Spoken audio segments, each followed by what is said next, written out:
به دقت دوستداران و طرفداران مولانا محمد معروف راسخ حفظه الله تعالی رسانیده می شود و شبکه یوتیوبی و تلگرامی مولانا محمد معروف راسخ حفظه الله تعالی ابونه شوید. در شبکه یوتیوبی مولانا محمد معروف راسخ ویدیوها از قبیل خطبه ها، درس های تفسیر، درس های حدیث، شرح فتح المجید از کتاب التوحید و دیگر سخنرانی های ایشان منتشر خواهد شد. و در تلگرام باشد تمام درس های تفسیر و حدیث و درس شرح فتح المجید از کتاب التوحید و دیگر سخنرانی های ایشان و پاسخ به سوالات فقهی و عقیدوی از طریق واتساپ و تلگرام منتشر خواهد شد. اگر بخواهید در اجر ما شریک شوید، پس صفحات ما را برای دوستان و رفیقانتان ارسال نمایید. این را بدانیم که رسول الله صلی الله علیه و سلم فرمودند پاداش دعوت کننده مثل پاداش عمل کننده آن است. پس بسم الله لحظات خود را مبارک بشمارید و در نشر دعوت سهم گذار باشید. الحمد لله والصلاة والسلام على رسول الله وعلى آله وصحبه ومن والاه. أما بعد فأعوذ بالله من الشيطان الرجيم. بسم الله الرحمن الرحيم. ولقد بعثنا في كل أمة رسولا أن اعبدوا الله واجتنبوا الطاغوت. سورة النحل آیت 36. دوستای عزیز، ما شما در ارتباط با توحید و توحید در عبادت، توحید در اطاعت از نظام الله که عقیده بسیار مهم بود خواندیم. یک آیت بیان کردیم که وما خلقت الجن والانس الا لیعبدون. با در ارتباط طاغوت صحبت کردیم. آنچه که الله متعال در قرآن بیان کردگی است، طاغوت در لغت تعریف کردیم و در اصطلاح یک تعریف جامع است. علامه حافظ ابن قیم گفتیم و طواغیت رئیسای طاغوتای دنیا 5 قسم طاغوت است. یک نوشی بود که با قانون غیر الله حکم بکند. او هم توضیح دادیم که در کدام صورت از ایمان بیرون میشه. امروز در کتاب چون که او گپا مهم بود ما او را بیان کردیم. خود کتاب مانده بود، بعضی کسا دوستا داریم کتاب گوش میکنن.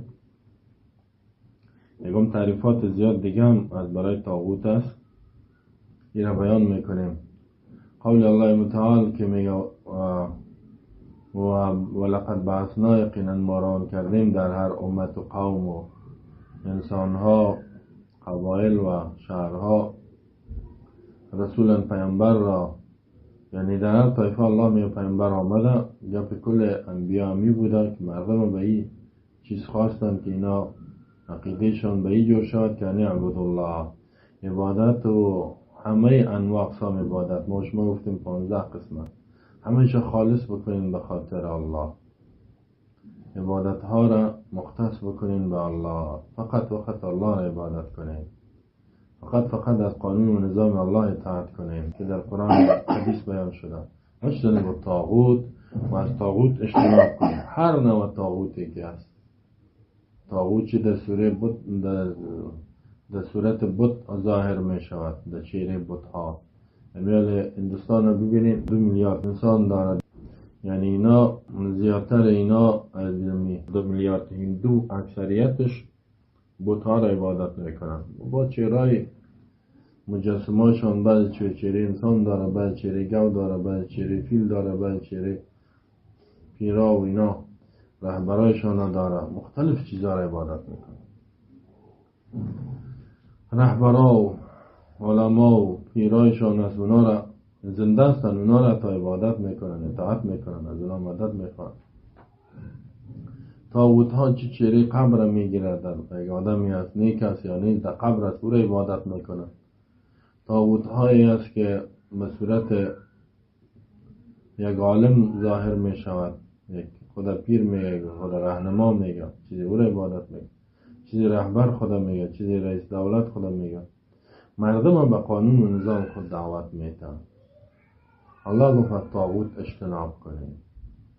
طاغوتی ها، حال طاغوت چی است؟ میگه طاغوت مشتق من طغیان، گرفته شده از طغیان. این کلمه است، یعنی اصلش طاغوت و مبالغه است، یعنی کثیر طغیان، کسی که بسیار تا از حدش دیر شده.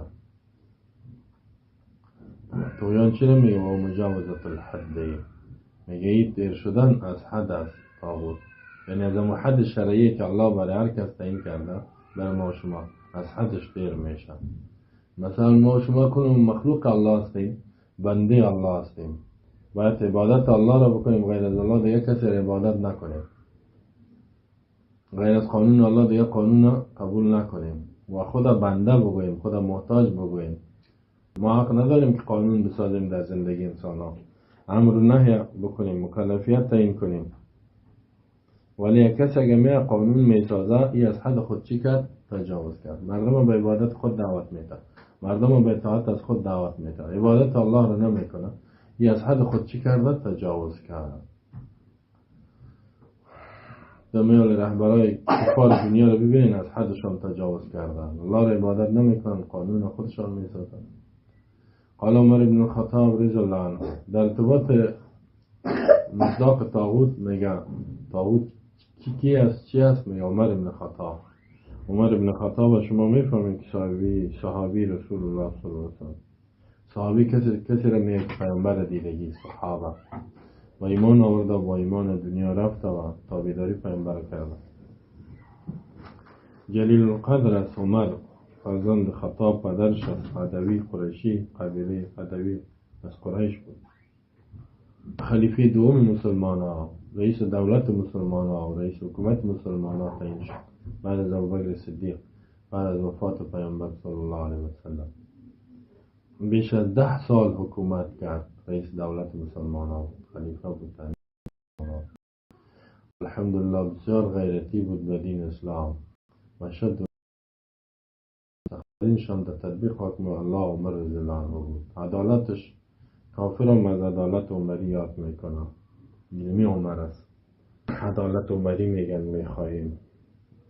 دنیا را مسلمان ها را اول قدرت ساخت و اسلام در اکثریت دنیا رسانید و چیش هم تطبیق کرد. دو امپراتور دنیا را شکست داد، رومی ها و فارسی ها.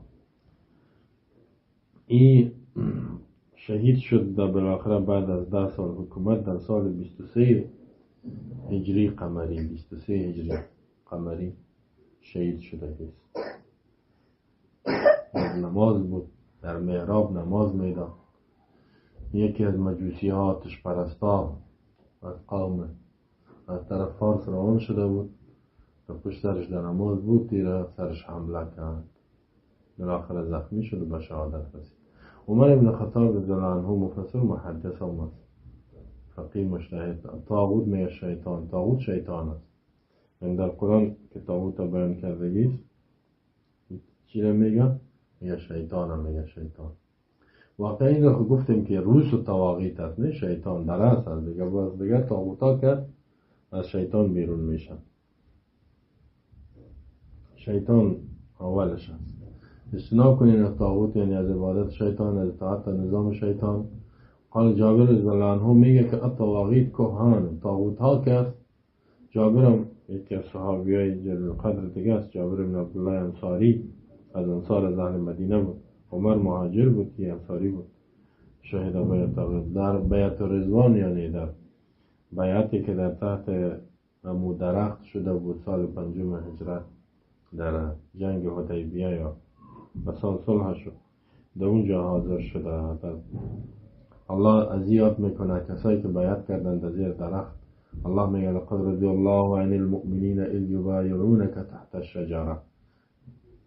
الله راضی شده از مؤمنینی که بیعت کردن در زیر درخت به امر تو. این هم از اون جمله بود، بیعت با مرگ کرد که تا که زنده هستیم ما می جنگیم در برابر. در سال 78 هجری وفات کرده. 78 یعنی بعد از 50 سال بعد از عمر رضی الله عنه. این میگه طواغیت کهان کانت تنزل علیهم الشیاطین، کاهنایی است، یعنی غیب گوهایی است که غیب گپ میزنن از آینده که بودن نازل میشه پایین میشه به یه شیاطین میامد بعضی گپا رو برشان میامد. این فالبین حالا که يعني دو روایت رواهم ابن ابی حاتم محدث روایت را نقل کرده. ابن ابی حاتم کی است؟ امام حافظ ابو محمد عبدالرحمن نامش عبدالرحمن، حافظ و امام لقبش است، ابو محمد اسم کنیش است. ابن حافظ الکبیر، فرزند حافظ کبیر ابی حاتم، پدرش هم حافظ. حاتم رازی صاحب تصانیف، این صاحب تصنیف های زیاد کتاب های تالیف کرده، منها تفسیر، بعدش تفسیر یک کتاب تفسیر دیگه، و جرح و تعدیل. جرح و تعدیل یعنی راوی‌ها را کدامش حدیثش قبول میشه کدامش نمیشه، و العلل، علت های احادیث را بیان میکنه، احادیثی که دو علت میاباست بعد سوال میشه و غیرها. ما سنه 327 هجری قمری، یعنی در عالم آخری قرن 3 و اوایل قرن 4 بود. گردی را این نقل میکنه جابر و عمر، میگه خب جابر گفت که کاهن هستن، غیب گویا، غیب دانا، غیب خود نمیفهمن، دعوا میکنن، ادعا میکنن که ما غیب میفهمیم. مثلا کسی رو میگه تو میشه داینده اینطور گفا میشه، می فال بینا که اصال به صورت فال بین میشه. یک کسی میشینه پیشش فال مرا ببینه میگه تو مثلا میگه که من حتی عراف نو کاهنن، کسی پیش عراف بیا یا کاهن بیا فصدقو بما یقول، تصدیق کنه ای با آن چیزی که میگه از آینده ای قبول کنه، فقط کفره بما نزل علی محمد، بدون شک با آن کتابی که با محمد نازل شده. زیرا در قرآن الله میگه قل لا یعلم الغیب من فی السماوات والارض، قل لا یعلم من فی السماوات والارض الغیب الا الله. بگو تمام کسایی که در آسمان و زمین از غیب بدون الله نمیفهمه، غیبی که با وسایل معلوم نشه، به چشم دیده نشه، حواس رو نبینه و تو از آینده گم بزنی، یعنی می غیب است. این میگه یعنی وشتن با طاغوت تا اجتناب کنید. طاغوت یعنی پیش کاهنا نروین، پیش فالبینا و اینا، اونا را غیبدان فکر نکنین. یعنی از این فهمیده میشه کسی پیش کاهن میره او را میگه غیب میفهمه، چی میشه؟ مشرک میشه یا طاغوت اجتناب نکرده. وقال مالک، امام مالک امام الحجه، مالک ابن حسن، امام دار الحجرت، امام سرزمین حجرت مدینه منوره که رسول الله صلی الله علیه و سلم آمد نه در مدینه، این امام دار الحجرت است. توفی سنه 170، در سال 179 هجری وفات کرده. 179 امام ابو حنیفه رحمه الله در سال 150 179 عالم بود، مفسر بود، محدث بود، به اندازه فهمش به اسلام خدمت کرده است. میگه طاغوت کل معبود من دون الله، طاغوت هر آن چیزی که عبادت شود بغیر از الله. سعی کنین امام مالک میگه کل یؤخذ و یرد، هر کس گپش گرفته میشه و رد میشه الا صاحب هذا القبر، مگر صاحب قبر پیامبر، یعنی گپش رد نمیشه. یعنی میگفت که ما بشر هستیم، اشتباه میکنیم، مجتهد بود، مثلا مجتهد اشتباه میکنه، اما اگر اشتباه کنیم شما تابعداری اشتباهی مرا نکنیم. بعضی جاهلا هست میایه را رد میگه امام مالکی تو کردی گردن خدا خلاص کرده، میگه اشتباهی مرا تابعداری نکنیم. تمام ائمه گفتن، تمامشان گفتن که ما خطا اشتباه میکنیم، این تابعداری شما نکنیم. پیامبر نبودن. طاغوت هر کسی که عبادت شاد بغیر از الله، این طاغوت میگه. البته شرطش نیست که راضی باشه یا چوب باشه. ما شما گفتیم یام از روز طواغیت است، یک کسی عبادت شاد چوب باشه، یا کسی از مردم به عبادت خود دعوت میده، این طاغوت است. میار میبینیش بسیار انسان هاست رهبراست عبادتشان میشه، پیرا هست، علما هست، عبادت مردم سجده میکنه، رکوع میکنه، او را جدروا مشکل کشا میدانن، حتی حلال کننده و حرام کننده اش میدانن، او راضی چیزی که عبادتش میشه بغیر از الله. متها برها هست مثلا. خب پس با طاغوت کنین، از طاغوت چی معنا؟ از معبودای خدایی که بغیر از الله هست. بغیر از الله هر کسی که هست نذاتش عبادت های خاص بکن، هم نه اطاعت بکن، نه عبادت بکن نه اطاعت. خوب متوجه باشین دوستان، وقتی که عبادت نه معنای خاص هم در ذهنتان بیاد که نماز، روزه، زکات عبادت، یکی معنای همش که اطاعت از قانون دستوره، هر دوش باید در ذهنتان بیاد. عبادت تن و نماز فکر نکنید، تن و روزه رو، تن و ذکر رو، تن و قرآن خواندن رو. اطاعت از قانون و نظام، این هم در عبادت داخل. قال العماد بن كثير الطاغوت الشيطان وما زين من عبادة غير الله. عماد بن كثير خب ایم تعریف کرده گیش. ابن کثیر خب ما را باید تعریف کردیم که چی بود، صفتش را بیان کردیم، مختصر شرحش را گفتیم. عماد بن کثیر میگه که الطاغوت الشیطان و ما زینه من عبادت غیر الله. طاغوت شیطان است، این خود رئیس طواغیت بود، نه خواندیم ما شد. و ما زینه چیزی که این زیبا میکنه از عبادت غیر الله، این چیزایی را که به مردم زیبا نشان میده از عبادت غیر الله، مثلا بود باشه، انسان باشه، رهبر باشه، کل زیاد طاغوت. شیطان و کسایی را که شیطان معبود جور کرده و مطاع جور کرده که ایست، یا یک تعریف خوب است، تمام چیز شامل میشه. پس باشتن به طاغوت اجتناب کنین از عبادت شیطان و کسایی را که شیطان معبود جور کرده، تابعدار جور کرده. قلت این صاحب کتاب شما فتح المجید یعنی عبدالرحمن ابن حسن میگه و ذلك المذکور بعض افرادی، چیزایی که می ذکر شده در تعریف ها، این بعض افراد طاغوت است.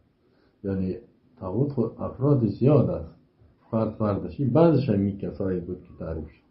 باز میگه یک تعریف جامعه را میگه، این را قبلا هم بیان کردیم که وقد حد العلامه ابن القیم حدا جامعا فقال الطاغوت، میگه تعریف کرده ایست علامه ابن القیم طاغوت حد به معنی تعریف. علامه بسیار عالم، ابن القیم هم شرح زندگیش گفتیم. الطاغوت میگه طاغوت چه قسم تعریف کرده ایست؟ قد حد العلامه ابن القیم حدا جامعا، یک تعریف جامع کرده، جامعی که کل افراد طاغوت شامل میشه. ایتو با در تعریفات هم ایتو باشه. فقال میگه طاغوت کل ما تجاوز بالعبد حد من معبود و مطمئن و مطاع. طاغوت هر آن چیزی که تجاوز میکند به او بنده از حد شرعیش. او چیز از معبود، مثلا الله میگه یک معبود عبادت کنید، دیگه کسار عبادت میکنن. یا بنده انسان که از بنده باشد، نه مردم به عبادت خود دعوت نتایید میره و دیگه کسار دعوت میتنه، بیایی مرا عبادت کنید، قانون دستور مرا قبول کنید، ما دیگه قانون قبول ندارم، قانون آسمانی را. یا مذهب خود چی کرد؟ مطبوع داریش که کنن می اطاعتش می اطاعت می که میگه فلانی تیاسید می اطاعتش می شود.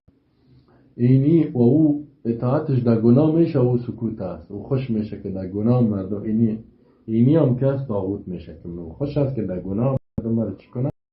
اطاعت بکنن. فطاغوت كل قوم من يتحاكمون الیه غیر الله. مثلا شما بعضی از جمهورهای دنیا رو ببینین، میگه حجاب نکنین، نوسه کنین، آزاد بگردین، چادر نپوشین، و یک مولوی میخیزه میگه سر چیزی که شما گفتین در قرآن آمده. او اطاعتش در گناه میشه، در کفر خوش است.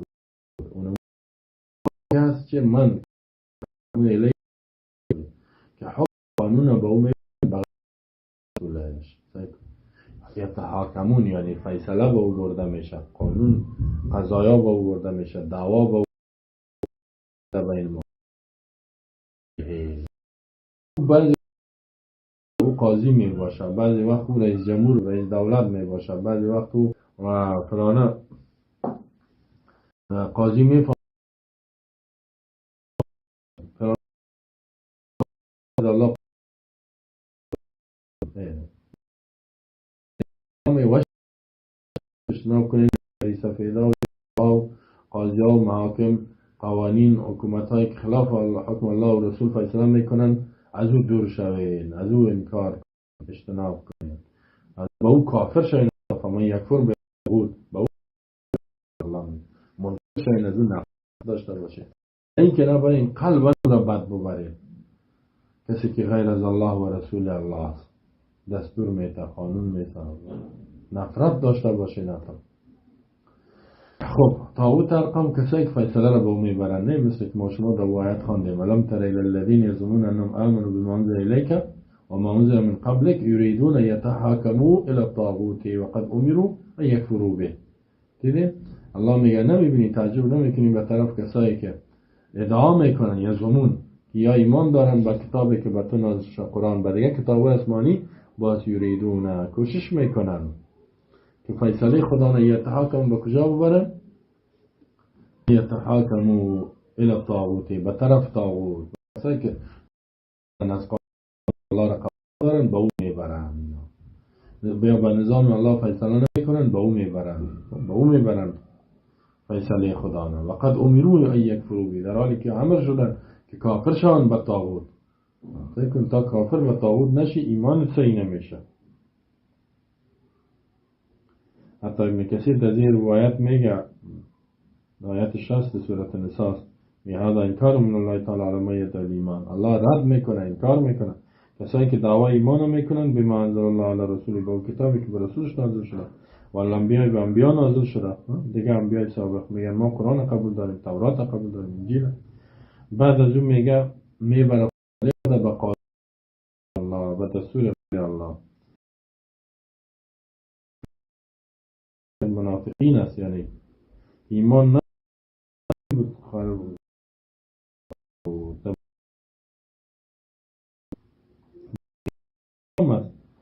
کلش میگه از سنت پیامبر عدول کنه بغیر از قرآن، بغیر از حدیث پیامبر، از باطل، اینجا مراد طاغوت است و طاغوت میشه.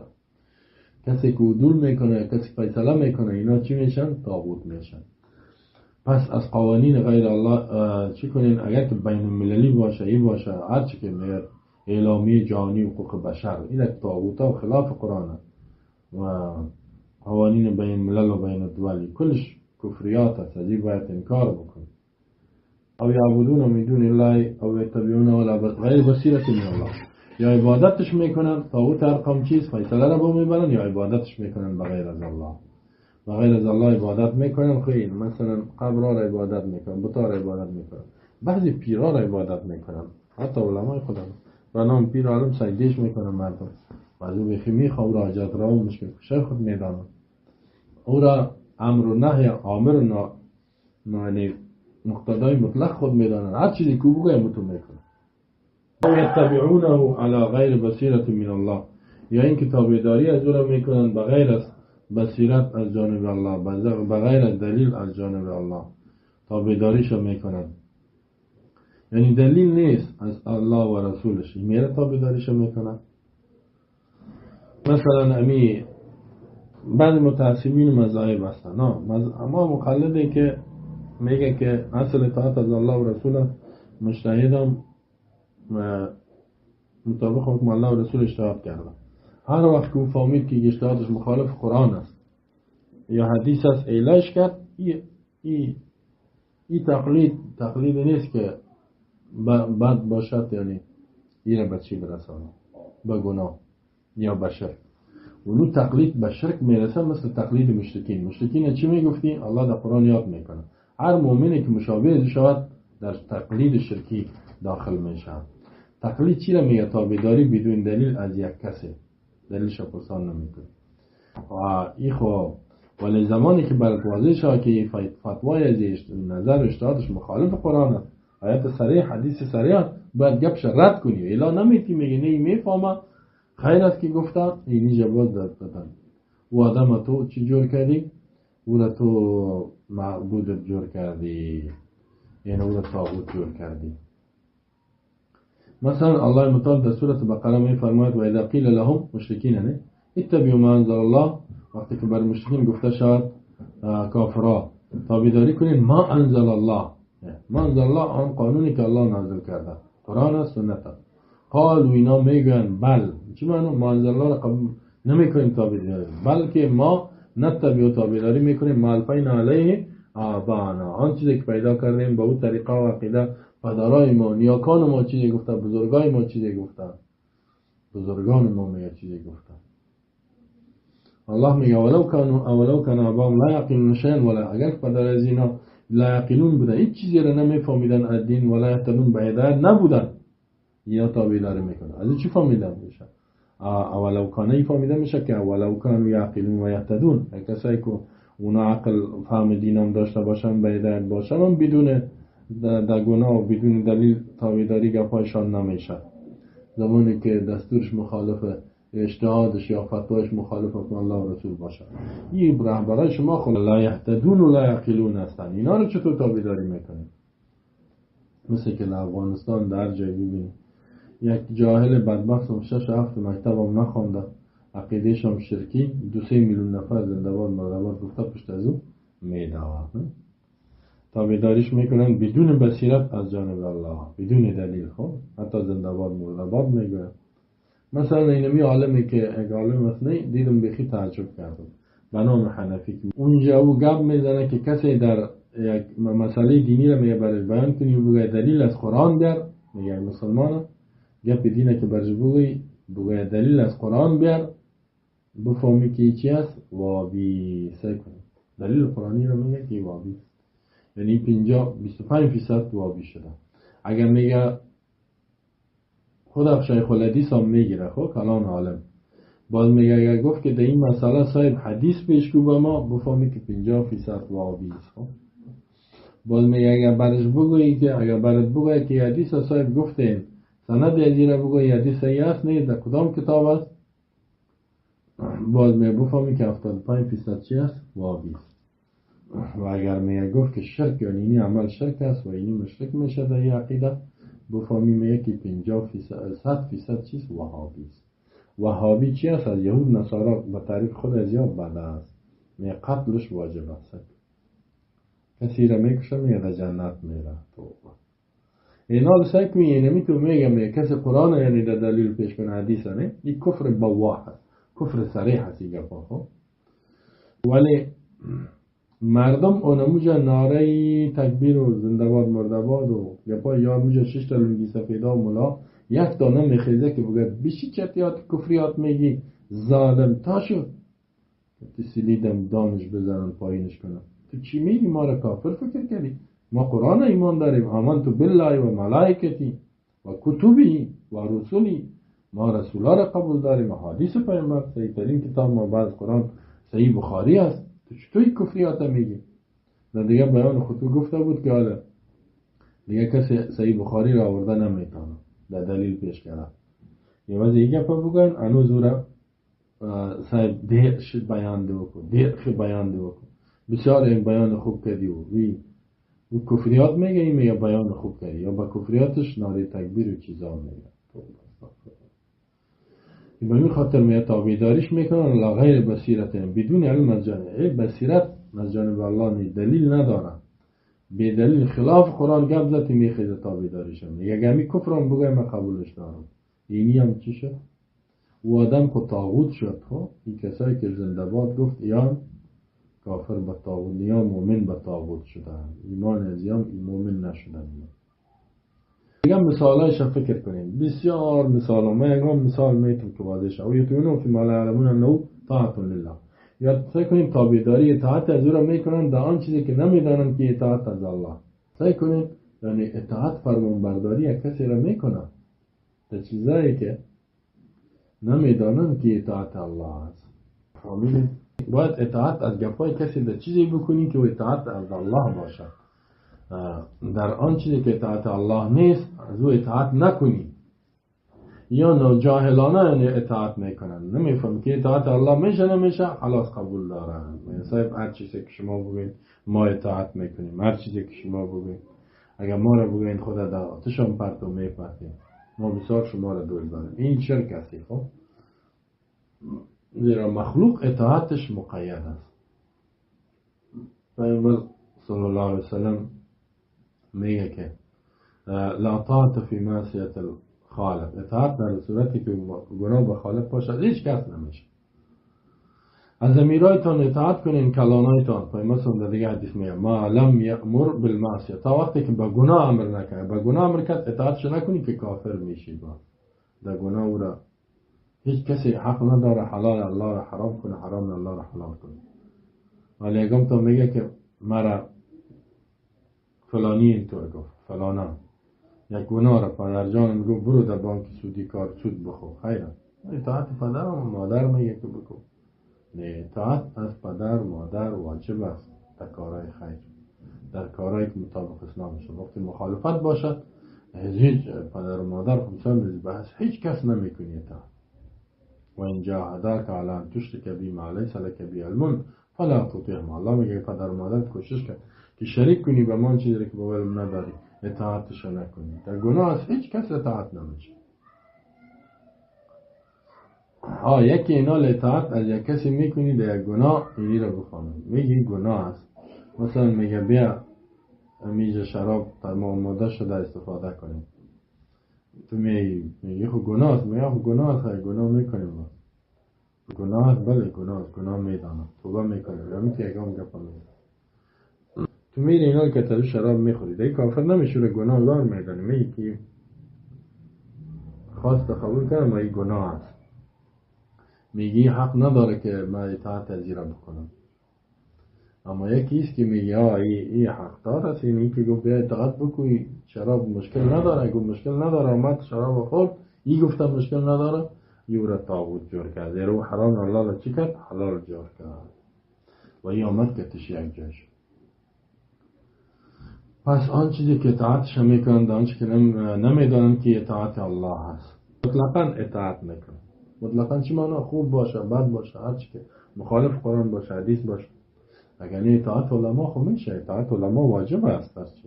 مثلا اطاعت امیران واجب است، اطاعت قرآن است، یا ایها الذین آمنوا اطیعوا الله و اطیعوا الرسول و اولی الامر منکم. ای مؤمنین خبردار، در سورة نساء اطاعت کنین از الله، دستور و پیامبر، و اولی الامر منکم. اولی الامر یعنی کسایی که صاحب قدرت هست از شما، رئیس دولتتان است، امیرا هستند، از این اطاعت کنین. والی است، از این اطاعت کنین.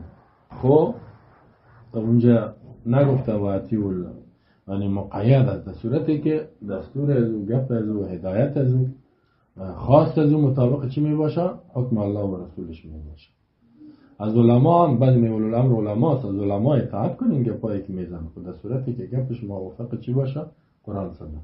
اگر اینا تا میگه آمی چی میفهمه که گپ از موافق قرآن سنت؟ دیگه علما خواهد یک عالم خلاف حکم الله و رسول گپ کرد، دیگه علما میگن که خلاف است.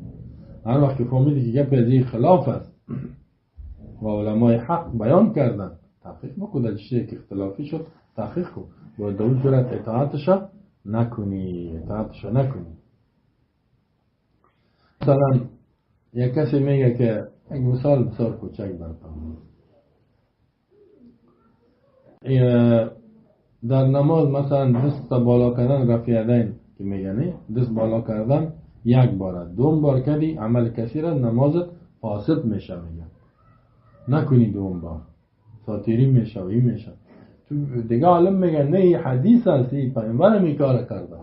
اینال تو ببین کمی عالمی که گپا میزنه، عمل کسی را نماز فاسد میکنه و غیره، این دلیل داره یا نداره؟ باید اینجا تحقیق بکنی. دیدی که گپ این مخالف حکم پیامبر دیگه شده دیوار. حتی امام ابو حنیفه رحمه الله شاگرد خود ابو یوسف میگه یا ابا یعقوب ما بشر هستیم، یک روز فتوا میدیم، دیگه روز رجوع میکنیم که دلیل برسه به ما. اگر گپ موردی مخالف قرآن سنت بود در دیوال بزن. اگر این مذهبی های ما شما هم کار بکنن، هیچ وقت یا در شرک در طاغوت واقعی نمیشن. اما متاسفانه که میگن هر چیزی که امام گفت صحیح است، هر چیزی که مولوی صاحب مسجد ما گفت، هر چیزی که مفتی صاحب ما گفت. اینال فهذه طواغیت العالم، میگه طاغوتای دنیا هست. طاغوتای دنیا یعنی کسایی هستند که فیصله به برده میشه، قانون جور میکنه، و کسایی است که باید از الله عبادت میشه، کسایی تابعداریش بدون دلیل میشه، کسایی اطاعتش میشه مردم نمیفهمه که اطاعت الله. نه میذار تعامل تا وقتی که میت فکر بکنید این طاغوتای دنیا، طاغوتای دنیا و تعامل تا احوال الناس معها و مردم و حالاتشان ببینید به امروی طاغوتای دنیا، همین طواغیتی که هست نه مردم که ببینید راستیان اگر مؤمن است غیر مکافر است، ببینید رایت میبینید اکثرهم رضان عبادت الله تعالی الی عبادت طاغوت. اکثر از این انسان ها روی گردانیده از عبادت الله به عبادت طاغوت، از اطاعت نظام الله به اطاعت از طاغوت رفتگی است. همیان میگن 8 میلیارد انسان، تقریبا 200 میلیون کم یا 300 میلیون کم، 8 میلیارد انسان، 8000 میلیون، 6 میلیاردش خود از اون میگن ما کافر هستیم و خیلی از عبادت الله ایراز کرده، طاغوت عبادت میکنن. هر کدامش پارلمان ها دارن، رهبران دارن، اونا را جور فعلا قانون جور کردن، کل کشورها رهبرانشان قانون جور کردن، اعضای پارلمانشان قانون جور کردگی است. و بعض دیگه شام که مسلمان ها را میبینی و خود است، این 2 میلیارد چیزش که است بدون دلیل از یک کسی تابعداری میکنه، چیزش کسی را تابعداری میکنه نمیفهمه اطاعت که چیز قانون به قانون کفار فیصله خدا نمیبرن، نه چیزی به غیر از الله را عبادت میکنن. مسلمان ها را هم که ببینیم به صدها میلیونش دهی شرک در عبادت طاغوت متاسفانه تو واقع چیزی را ببینی یا حسن یا حسین یا علی میگن نه او را عبادت میکنن. از این جمله مثلا که میگن ما چیستیم نه، این مردم که ببینی خب باز بیخی و بیش از 100 میلیون یا هستن که عوضی که یا الله بگوید یا کنابو و یا کنسایی میگه که یا الله فقط از تو مدد میخوان، باز ببینی یا فلان یا فلان خلی خدا تو در زیارت ها خون میکنن پیشانی خدا نه این امام فلانی هست، این امام فلانی هست، این امام فلانی هست، یا حاجت رواست، این مشکل کش هست فلانی. همینطور میبینی هر کس رهبرای را جور کردن به عبادت طاغوت میرن و ان طاعت رسول الله است، طاعت رسول الله صلی الله علیه و آله اعراض میکنن الی طاعت طاغوت، با طاعت کی میکنن؟ طاغوت. از طاغوت اطاعت میکنن که غیر از قانونش از رهبران انسان و متابعته و تا متابعداری هم مسکی میکنن از طاغوت میکنن. واقعا که آدم میبینه حیران میماند. پس در این آیت باشتنی با طاغوتی است از هر معبودی که بغیر از الله، از کسی که تابعداریش میشه بناحق بدون دلیل از او اجتناب کنید. کسی که اطاعتش میشود در آن چیزی که شما نمیفهمید اطاعت الله از این طور شوید. کاش که مسلمان ها از این گپی که بفهمن دیخین کنین دنیا کافر سر مسلمان ظلم کردن نمیتونه و هیچ کس نمیتونه که حکومت بکنه. متاسفانه که او در او میگم اینی طور بیاین گپ مرا بگیرین ضد قرآن ضد حدیث پیامبر ضد نظام الله گپ میزنه، این میره جان میتبه و میگه ای رهبر من خودت با من میکشم به خاطر ازی. الله نجات بده. چی شد؟ فاما معنی الآیه فاخبر تعالی انه بعث فی کل طائفه من الناس رسولا بهذا. معنی آیه است می الله خبر داد که الله فرستادگی در هر طایفه از انسان ها در هر قوم پیامبر را به این کلمه که ان اعبدوا الله و اجتنبوا الطاغوت، عبادت بندگی الله را کنین از طاغوت اجتناب کنین، یا عبدوا الله وحده و تنهایی الله را عبادت کنین، واترکوا عبادت ما سواه، عبادت ما سواه الله را و اطاعت از ما سواه چی کنین؟ ترک کنین، دور شوین از اون. کما قال فمن یکفر بالطاغوت و در درس بعدی بیان میکنیم. و صلی الله علی نبینا محمد و علی آله و صحبه اجمعین. دوستان الله ما شما طاغوت نجات بده. قرن بسیار فساد، قرن بسیار قرن فتنه ها، قرن کفریات و شرکیات زیاد است. اصل چیره اسلام دور شدگی است. الله بر ما شما توفیق بده که علم یاد بگیریم، زحمت بکشیم دوستان، بشنویم جایی که درس عقیده خصوصا با دلیل گپ زده میشه دو وقت بتیم بار این درس 3 بار بشنویم، 4 بار 5 بار. الله بر ما شما توفیق عمل نصیب کنه. صلی الله علی نبینا محمد و علی آله و صحبه اجمعین. الحمد لله والصلاة والسلام على رسول الله وعلى آله وصحبه ومن والاه. أعوذ بالله من بسم الله الرحمن الرحيم. آیات مثال که تمام فقط کلمه الله و اجتناب الطاغوت در سوره بقره آیت 256 سعی کنید الله چی میفرماید در ارتباط طاغوت؟ فمن یکفر بالطاغوت و یؤمن بالله فقد استمسك بالعروة الوثقى لا انفصام لها والله سمیع علیم. فمن یکفر بالطاغوت، هر کسی که کافر شود به طاغوت. سعی کنید اول انسان باید مؤمن کافر شود، منکر شود بعض چیزا. از چیز؟ از معبودای غیر الله، خدای غیر از الله، کسایی که مردم به عبادت و اطاعت خود دعوت میتن، از اونا کافر شوی. قوانین غیر از قانون الله که مخالف قرآن سنت است به او کافر شوی، در غیر از ایمان صحیح نمیشه. الله سعی کنین در اینجا میفرماید فمن یکفر بالطاغوت، هر کسی که کافر شود به طاغوت یعنی منکر شود به طاغوت. طاغوت ما شما خواندیم کسی عبادتش میشود بت است یا امی اجسام و اشکال است یا انسان است عبادت از اون شدیش میکنن یا اطاعت مطلق میکنن یا رهبر است یا پیر است، به این چیزا شاید کافر شود و یؤمن بالله، ایمان بیارد به الله وحدانیت تنهاییش و عبادت الله که مستحق عبادت فقط الله است، دیگه کسی نیست. مستحق اطاعت فقط الله است. سعی کنین در این صورت که از طاغوت کافر شوی، این معنی لا اله است. یؤمن بالله الا الله است، الا الله. فقد استمسک، بدون شک چنگ زدگی سی انسان محکم گرفته، بالعروة به حلقه آهنی الوثقا که بسیار محکم است. یعنی این با حلقه محکم آهنی اسلام چنگ زد، لن فسام لا، که هرگز جدا نمی شود از این، یعنی دیگه جدایی نیست. سعی کنین واقعا شمیتوره، یعنی انسان گمراه نمیشه، این کافر نمیشود. کسی که همه تواغیت دنیا را، طاغوت ها را، اگر قانون است، اگر انسان است، اگر رهبر است، اگر نظام است، اگر حکومت های طاغوتی است، وار انکار کنه، رد کنه، بیزاری خود اعلان کنه، نفرت داشته باشد و علیش مبارزه بکنه و ایمان بیارد به الله، الله را قبول کنه، وحدانیتش، اطاعت الله را بکنه، عبادت الله را، اطاعت از قانون الله، با قانون الله محبت بکنه، از عواقب نافرمانی الله بترسد و به این کار خود ادامه بده، فقط استمسک. فکر بدون شک این چنگ زدگی است با یک حلقه محکم آهنی که جدا نمیشه، یعنی این دیگه گمراه و بیدین نمیشه. این محکم گرفت اسلام. سعی کنید اگر کسی تنها ایمان میاره و طاغوت میگه این هم صحیح است، یا اسلام هم صحیح است، دموکراسی هم صحیح است، او قانون هم صحیح است، یا آدم ایمانش وجود نداره. و اگر نفرت از قوانین کفری ندارد، این آدم سستی باشد ده، یعنی این ایمانش آسیب پذیر است، این ایمان از این آسیب پذیر می باشد.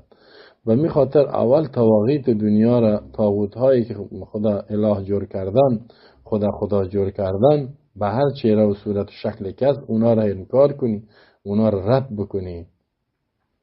بعد سعی کنین کتابتان می و هذا معنی لا اله الا الله فإنها هي العروة الوثقى. اینمی معنی لا اله، فمن یکفر بالطاغوت، لا اله، هیچ معبود بر حق نیست که عبادت و اطاعتش شود الا الله، مگر فقط الله. و هذا معنی لا اله یکفر بالطاغوت الا الله یؤمن بالله. اینی میگه معنی لا اله الا. ما شما که میم کلمه طیبه را بخوان میگه لا اله الا الله، چه معنی لا اله؟ نمیفهمم.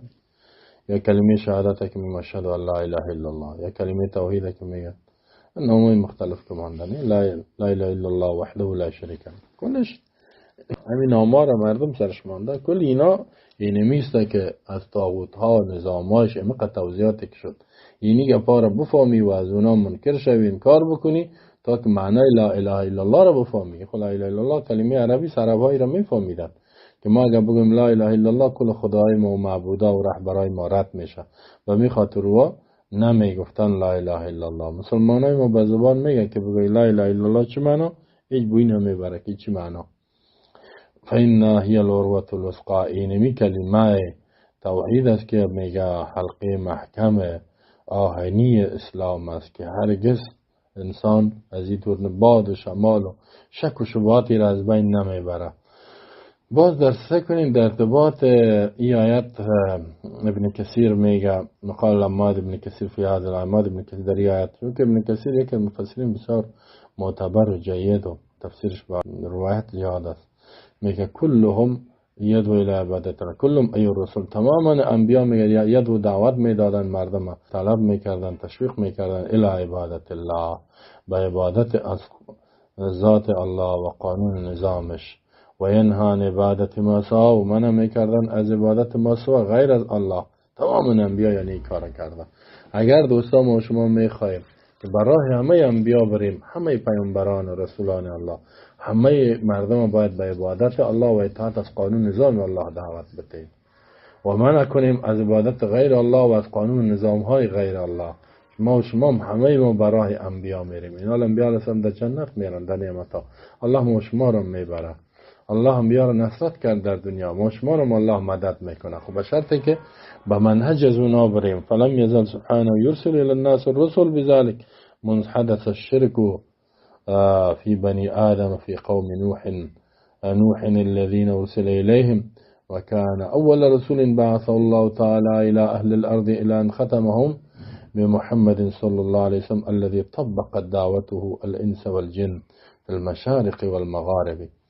سيكون ابن كثير من فلم يزل سبحانه شبود الله متعال، الله که پاک از هزار نوعی بشری، یرسل الی الناس، یعنی همیشه بود الله که مردم میکرد، یرسل روان میکرد، میفرستاد الی الناس به طرف مردم، انسانها الرسول پیامبرا را یعنی عبادت کنی، میشه اطاعت کنی. عبادت غیر الله خودت هم دور شوی، مردم هم منع بکنی. این به این چیز انبیاء الله فرستادگی است. منذ حدث الشرك، می زمانی که پیدا شد شرک فی بنی آدم، در اولاد آدم. شرک یعنی عبادت غیر الله، طاغوت پرستی. کی شروع شد طاغوت پرستی، اطاعت از قوانین طاغوت در اولاد آدم؟ فی قوم نوح، در قوم نوح علیه السلام. پیش از او همه موحدین بودند، در قوم نوح علیه السلام پیدا شد. قسمی که الله میگه که کان الناس امة واحدا، مردم یک امت بودند، یک دین، یک آیین بودند، یک ذات عبادت و اطاعت میکردند.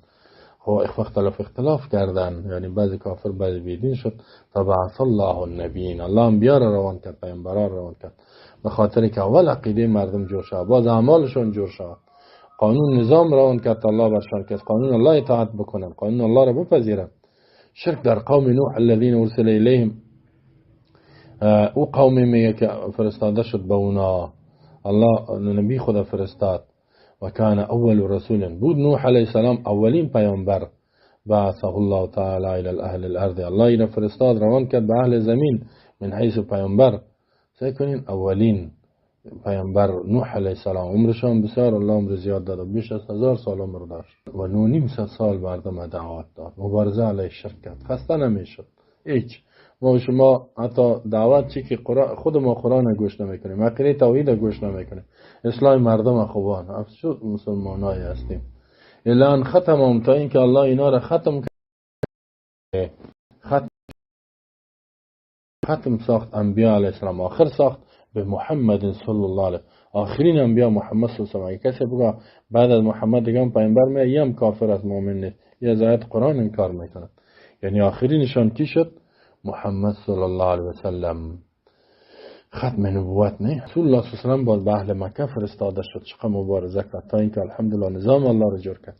الذي طبق الدعوت والانس والجن. سعی کنید دیگه انبیا که بودن تنها به قوم خود فرستاده میشدن، ولی محمد صلی الله علیه و سلم الذي، آن محمد طبقت که شامل شد دعوت و دعوتش الانس والجن، طبقتش شامل شد تمام انسانای روی زمین، جنیات. این میاله که 8 میلیارد انسان، یعنی 8000 میلیون انسان است تقریبا در روی زمین، و چقدر دیگه میان میلیون، هزاران میلیون انسان دیگه که میاد تا روز قیامت.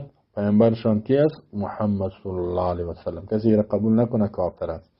اگر امریکایی است قاری امریکا، اگر استرالیایی است، اگر اروپایی است، اگر آسیایی است، افریقایی است، هر انسانی با هر رنگی که در جای دنیا است، الله دعوت ازیرا برای تمام انسان و جنیات فی المشارق و المغارب، در شرق زمین، روس باشه، چین باشه، غربش، امریکا، و کل دنیا الله ایرا فرستاد. سعی کنید ایران ما کسی بگوید که دعوت پیامبر رسالتش به کل دنیا نیست، یا ایمانش میره. و کلهم و تمامشان کما قال الله تعالی، مثل که الله متعال میفرماید. سعی کنید و ما ارسلنا من قبلك من رسول الا نوحی الیه انه لا اله الا انا فاعبدون. کل انبیا به توحید دعوت داده، توحید در عبادت و اطاعت. و ما ارسلنا، ما نفرستادیم، روان نکردیم، الله میگه من قبلك، پیش از تو، ای پیامبر، ای محمد. که آخری پیامبر میگه ما نفرستادیم پیش از تو من رسول، کدام پیامبری را الا فرستادیم، یعنی در هر قوم فرستاد بود. خود نوحی الیه، ما وحی کردیم، دستور صادر کردیم، قوانین الیه به طرفی پیامبر که انه لا اله الا انا فاعبدون. که شأن و گپ مهمی است که لا اله نیست حقدار عبادت و بندگی، خدا و معبود نیست، الا انا، مگر فقط ما هستم، یعنی فقط ذات مرا چی کنین؟ فعبدونی، فقط مرا عبادت بکنین، ذات مرا رکوع سجده، از ما مدد بخواین، حاجت را و مشکل کشا مرا بدانین، و فقط از قانون و نظام ما اطاعت کنین. سعی کنین دوستان، 1,24,000 پیامبر کم و زیادی که الله روان کرده، یعنی بیش از 1 لک، کلشان امی چی بوده؟ دعوتشان با چی بود؟ توحید در عبادت، که فقط الله را عبادت اطاعت کنین و با طاغوت چی شوین؟ کافر شوین. از طاغوت و قوانین کفری و انسانایی که با اطاعت عبادت خود مردم دعوت میتن، از اونا دور شوین، با اونا کافر و بیزار شوین. کل انبیا به می خاطر فرستاده شده. این گپ نو نیست، این گپ آخری نبی نیست، تمام انبیا می گپ گفتن. دین همه انبیا عقیدهشون یکی بود. الحمدلله. الله ما شما را مثل عقیده انبیا عقیده ما را بگردانه. سورة انبیا 25. سورة انبیاء که میگیم در آخر قرآن که برین سوره ها نوشته از انبیایی باز میفهمید. و قال تعالی فی هذه الآیه کریمه سیکنین الله متعال در این آیه میگه ولقد بعثنا فی کل امت رسولا ان یعبدوا الله واجتنبوا الطاغوت. بدون شک ما فرستادیم در هر امت پیامبر را، در هر امت، در هر قوم. ان یعبدوا الله کلمه گپی بود که عبادت الله را بکنین، تنهایی واجتنبوا الطاغوت، از طاغوت چه کنین؟ اجتناب کنین. الله میگه این دستور ما، فرمان ما همی بود. امر بود به عبادت الله، نهی بود از عبادت غیر الله. امر بود به اطاعت از قانون نظام الله، منع کرده بود الله از قانون و نظام غیر الله که طاغوت است. فکیف یسوغ لاحد من المشرکین. سعی کنین بازی می چه قسم جایز است از برای یکی از مشرکین. ابن کثیر میگه بعد هذا، بعد از این گپ یعنی چه قسم برای جایز میشه ای یقوله که بگوید لو شاء الله ما عبدنا من دونی من شیء. اگر الله میخواست ما عبادت نمیکنیم به غیر الله کدام چیزی را. خب مشرکین میگفتن امی که ما غیر الله را، بتای ما را، خدای ما را و رهبرای ما را عبادت میکنیم، در این رضایت الله است. خب این تو میگفتن اگر نمی بود چرا الله ما را مانع میشه؟ اگر الله میخواست ما عبادت نمیکنیم، اما مشیتش است. سعی کنین دوست، یک مشیت و اراده الله است، شرعی است. یکی هم مشیت و اراده چی است؟ تکوینی الله است. و یکی هم رضایت الله است. مشیت و اراده الله در هر چیز است. خب تون هیچ کاری را کرده، اما اگر مشیت به معنی الله به کافر هیچ وقت راضی نیست. فمشیت الله عنهم منفیت. سعی کنین اراده ای باشد از این الله از اینا نخواستگی شرعاً که شما بین غیر الله را عبادت بکنین. یا میگه لو شاء الله میخواست ما عبادت نمیکنه. الله نمیخواد به زور. الله اینو نمیگه. یا مشیت با معنای رضایت میگرفتن. میگه الله راضی است که ما را چیز نمیگه. چرا اینجا کتابتان میگه فمشیت الله تعالی الشرعیه عنهم منفیت. مشیت الله متعال که شرعی است یا منفی است، نفی شده، وجود نداره که الله شرعاً راضی باشه. چرا؟ لانه نهى من ذلك على السن رسوله. زیرا الله متعال منع کرده اینا را، نهی کرده از اینمی عبادت غیر الله به زبان انبیایشان. به زبان انبیا بیان کردن، کتاب‌های آسمانی به می خاطر آمد که شما غیر الله را عبادت نکنید. و اما مشیت الکونیه و هی تمکین من ذلك قدرا فلا حجت لهم فیها. گوش کنید دوستان، به هرچه مشیت و رضایت کونی که یعنی الله یک چیز میخواد که این کار شود، یعنی به کسی قدرت میده، کونی که به کسی اقتدار میده یا اقتدارش سلب میکنه، کوچی است اقتدار دادن و یه تمکین قادر ساختن از اینا، توانایی دادنشان من ذالک به که قدرن از نگاه تقدیر که الله برای از اینا قدرت دادگی، توانایی دادگی، فلا حجت لهم فیها. اینا دلیل ندارن در این باره. چرا دلیل ندارن؟ بخاطر لانه تعالی خلق النار و اهلها من الشیاطین والکفر. الله آتش پیدا کرد، جهنم و اهلش از شیاطین و کافرها پیدا کرده و برشان قدرت دادگی. اگر انسان الله قدرت نده خب از عمل کرده نمیتونه. و لا یرضى لعباد الکفر. الله راضی نیست به بندای خود کفر را، کافر شان. در قرآن میگه ولا یرضى لعباد الکفر. اما ارادهش که قدرت دادن است، یک مشیت کونیش به معنای اقتدار دادن. این در چیز است. اگر الله متعال به ما شما قدرت نده، به اعمال خیر هم نمیتونیم، به اعمال شر هم نمیتونیم. مثل که در قرآن میگه و ما تشاءون الا یشاء الله. شما اراده نمیتونید مگر که الله اراده بکند. الا یشاء الله رب العالمین. نه الله که ارادهش با اراده انسان یک جا شد، انسان عمل انجام داده میتونه، غیر از اونه. خب در این بار انشاءالله بعدا هم باز تفصیلات زیاد اراده و مشیت الله چطوره. اما میخواد گفتیم که یک مشیت اراده شرعیش هست که یعنی که الله از اینا بخواد، یعنی این منفی است، الله این رد کرده. یک کونی که اقتدار دادن و قدرت دادن است، اراده الله این را به هر کس دادگی است و این حجت برای کافر شدن نمیتونه که الله به ما قدرت داد که خیرام بکو، کار خوبم بکو، بدم و شرکام میتونی کده، توحیدم انجام داده میتونی. وی برام مشرک شد بگه این الله زی راضی بود. نه، در الله تعالی اهل آتش پیدا کرده، آتش و اهلش و راضی نیست به بندای خود کفر. ولو فی ذلک الحجت البالغ. برای الله در این کار دلیل کامل است، دلیلی که به انتهای قوت خود رسیدگی و هیچی برای کافر دلیل شده نمیتونه. کافر بگه چرا الله مرا منع نمیکنه. اگر شک کنه اگر کافر یا اگر انسان گناه کنه الله رو مانع شونه به زور او کسی گناه کرده نمیتونه. و الحکمت القاطع و حکمت الله قاطع است، یعنی یقینی است. پس سعی کنین که الله متعال یعنی همه را به عبادت و اطاعت از قانون خود و انکار دور شدن از قوانین کفری دعوت داده که همه انبیا را و این میره ایمان گفته. اگه کسی ایمان داره خوب نداره مؤمن نیست. ثم انه تعالی قد اخبر انه انکر علیهم بالعقوبة فی الدنیا بعد انذار الرسل. سعی کنیم باز میگه ببین الله تعالی خبر میده که انکار کردگیش به بالای رد کردگی به بالای مردم بعد عذاب در دنیا. الله گفت ما اینا رو در دنیا عذاب میتیم بعد از اینکه انبیا رو روان کرده. و می خاطر چی میگه؟ و می خاطر میگه فمنهم من حد الله و منهم من حقت علیه الضلاله. و منهم بعضی از این انسان ها کسایی بودن حد الله که الله اینا رو هدایت کرد. یعنی چی اونا هدایت اینا طلب کردن قبول کردن الله هم هدایتشان کرد. زیرا چیزی حق بخوای الله برات میته. و منهم من حقت علیه بعد اینا کسایی بود که ثابت شد به بالای گمراهی و کفر یعنی قبول نکردن الله کفر سرشان ثابت شد. سورة النحل آیت 36. یعنی کسی که قبول نکنه کفر سر ثابت میشه باز ایمان نمیاره این عذاب الله هست. کلانترین عذابی است که کسی ایمان نبیاره این برای میشه به آتش میمانه. قلت و هذه الآية تفسر الآية التي قبلها وذلك قول فمنهم من هدى الله ومنهم من حقت عليه الضلال. میگه اینی آیت که تفسیر میکنه آیتی که پیش از این تیر شدگی است. وذلك قول و میگه کدام ایمیاتی که ولقد بعثنا فی کل امة رسولا ان یعبدوا الله واجتنبوا الطاغوت.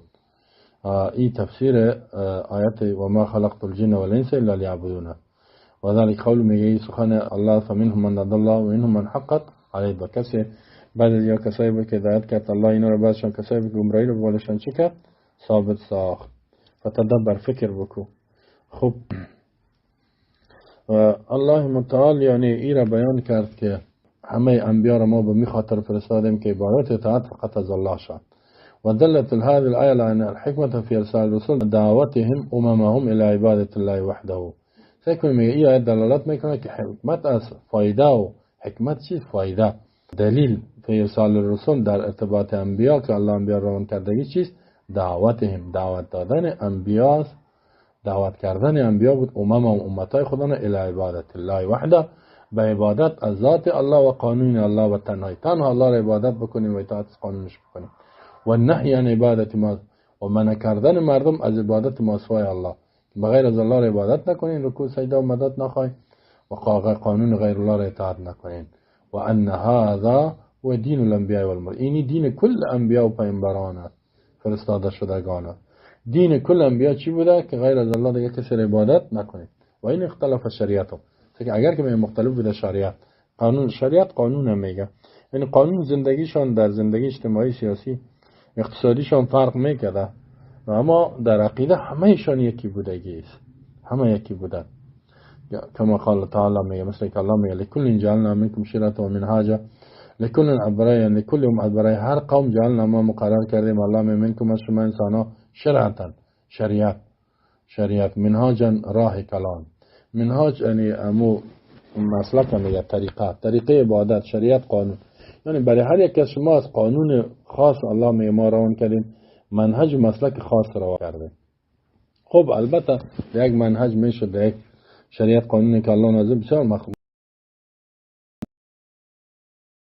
نیستای بلکه میلیون نفر آمد به او فیصله میکردن تا اینکه انجیل الله روان کرد با حضور کمی تغییرات آورد تا اینکه محمد با آخری پیامبر قرآن روان کرد که برای کل دنیا اصلیه و انه لابد فی الایمان من عمل القلب والجوارح. دیگه ضروری است برای ایمان عمل قلب والجوارح عمل کردن یعنی به دستها در ایمان یعنی قلبا ای قبول بکند عمل بکند قلبش با شرک و یار بیزار باشه جوارح توسط دستای خود عمل کنه یعنی احکام اسلام عملی کنه. و چقدر که انسان که عمل کنه ایمان زیاد میشه چقدر عملش توسط اندامایش بدنش کم شود ذکر و اذکار عبادت و اطاعت همون قدر ایمانش ناقص میشه و ایمان یزید ینقص زیاد و کم میشه. دیگه الله متعال به ما شما توفیق عمل نصیب کنه. دیگه بعد از و قولی تعالی و قضا ربک لا تعبدوا الا ایاه و بالوالدین احسان این را ادامه میتیم. دوستان دست ما شما تا اینجا بس است. موفق باشین. الله توفیق عمل نصیب کنه که فقط از نظام الله است هر بخشش اطاعت کنیم و نظامای غیر الله را رد بکنیم و مردم به نظام الله و عبادت الله دعوت بدیم. از گناه ها و انواع گناه، نظام کفری مردم رو بترسانیم. صلی الله علی نبینا محمد و علی آله و صحبه اجمعین. به دقت دوستداران و طرفداران مولانا محمد معروف راسخ حفظه الله تعالی رسانیده می شود و شبکه یوتیوبی و تلگرامی مولانا محمد معروف راسخ حفظه الله تعالی ابونه شوید. در شبکه یوتیوبی مولانا محمد معروف راسخ ویدیوها از قبیل خطبه ها، درس های تفسیر، درس های حدیث، شرح فتح المجید از کتاب التوحید و دیگر سخنرانی های ایشان منتشر خواهد شد و در تلگرام باشد تمامی درس های تفسیر و حدیث و درس شرح فتح المجید از کتاب التوحید و دیگر سخنرانی های ایشان و پاسخ به سوالات فقهی و عقیدوی از طریق واتساپ و تلگرام منتشر خواهد شد. اگر بخواهید در اجر ما شریک شوید، پس صفحات ما را برای دوستان و رفیقانتان ارسال نمایید. این را بدانیم که رسول الله صلی الله علیه و سلم فرمودند پاداش دعوت کننده مثل پاداش عمل کننده آن است. پس بسم الله، لحظات خود را مبارک بشمارید و در نشر دعوت سهم گذار باشید.